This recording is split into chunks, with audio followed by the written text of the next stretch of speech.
Today we're making a candy chute for trick-or-treaters, so let's get going. My name is Jonathan and I'm a caregiver for my wife Lynn, who has a permanent brain injury. Things are different now, but we're doing the best that we can. Join us as we experience the Lynn life.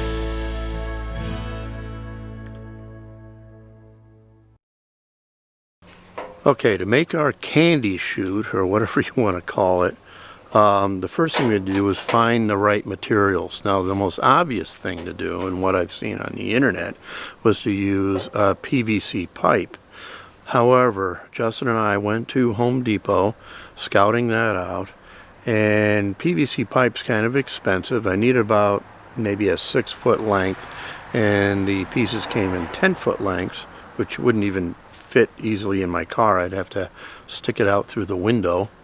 And it was expensive. So I started looking into other possibilities, and I came up with this, the metal piping right here that's used like stove piping, used in heating.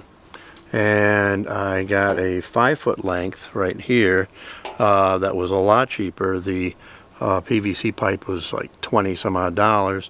This was $8, so it was a lot cheaper. So I decided to work with this.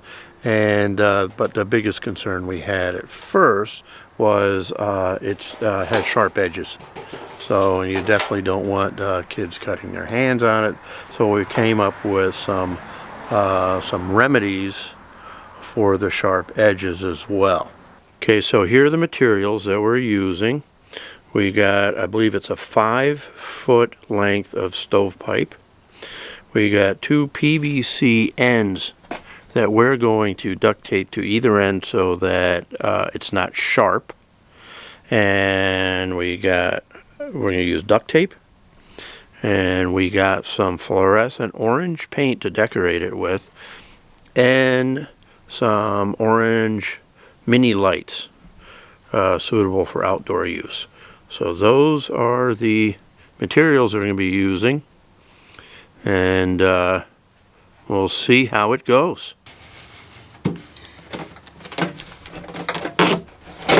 Okay, rip it off. Now, the reason for the candy chute, of course, is to keep the trick-or-treaters socially distant.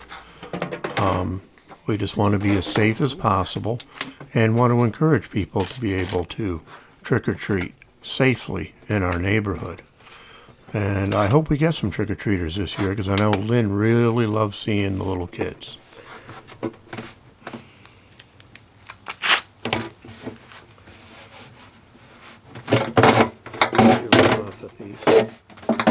Okay,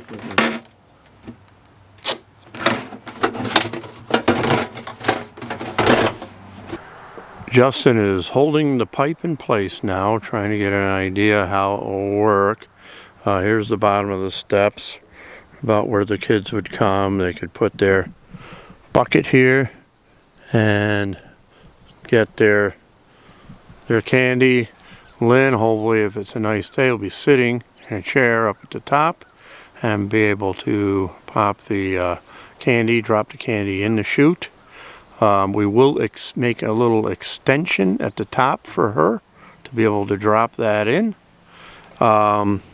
And as I mentioned earlier, the edges are sharp, so we got a solution for that. The solution we've come up with is a PVC fitting that fits over the top. We'll duct tape it, and then we'll decorate all this later, but we're going to put one on either end, which takes the sharpness right out of the equation. Right, Justin? Yep.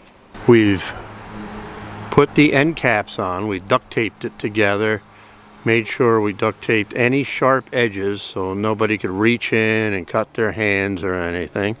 And we got one on the other end, right, Justin? Yep. He's holding it up right now, but this will be zip tied in place. But now for the fun part. They're Justin the task of doctoring it up, and we got this bright orange.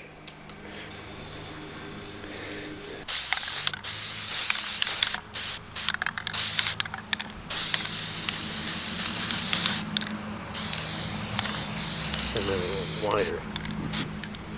And if we want, we have some black. Yeah, you could spray it in between.